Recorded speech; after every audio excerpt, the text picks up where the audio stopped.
Rabu 17 November 2021. Salam sukacita bagimu, para saudara dan saudariku. Seorang penyanyi profesional dan terkenal bernama Lady Gaga pernah berujar demikian. Kepercayaan itu seperti kaca. Saat rusak, kamu bisa memperbaikinya, tetapi kamu masih bisa melihat retakannya juga. Sekilas, kita pasti sependapat bahwa ungkapan tadi begitu indah. Tetapi, baiklah kita pun sadar bahwa ada makna yang amat dalam di baliknya. Apa itu? Bagai kaca yang mudah retak hingga remuk jika tidak dijaga dengan hati-hati, demikianlah setiap kepercayaan yang diberikan kepada kita.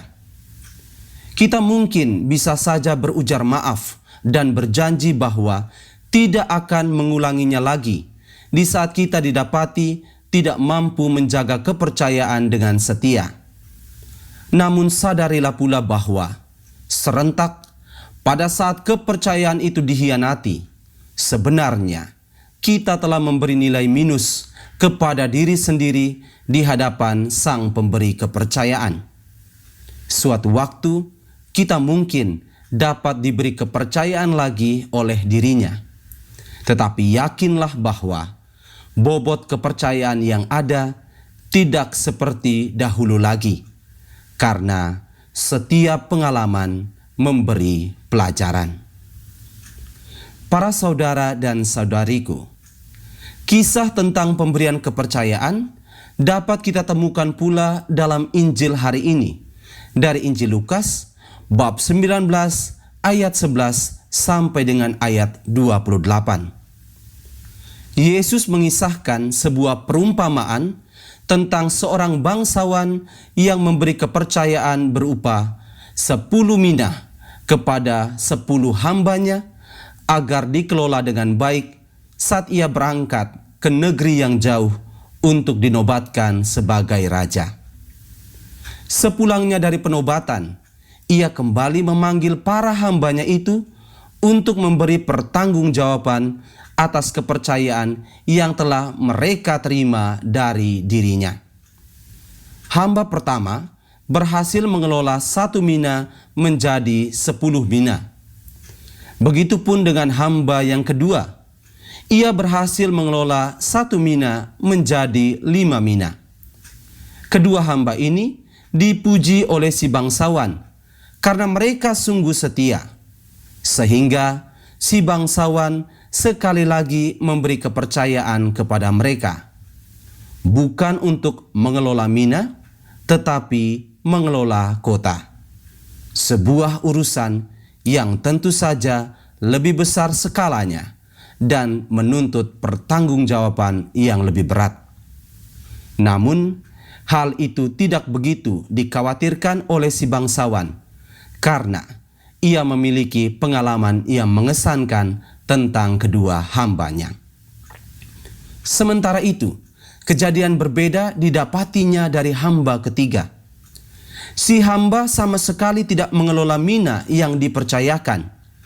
Ia cuma menyimpannya, dan saat diminta bertanggung jawab, ia malah mengecam tuannya. Tentu saja si bangsawan begitu kecewa atas sikap ini, karena di antara para hambanya ternyata ada seorang yang tidak setia. Maka mina yang tidak dikelola itu kembali diambilnya dan diberikannya kepada hamba terdahulu yang telah memiliki 10 mina. Ia berbuat demikian karena ia yakin bahwa si hamba tidak akan pernah menyia-nyiakan kepercayaannya.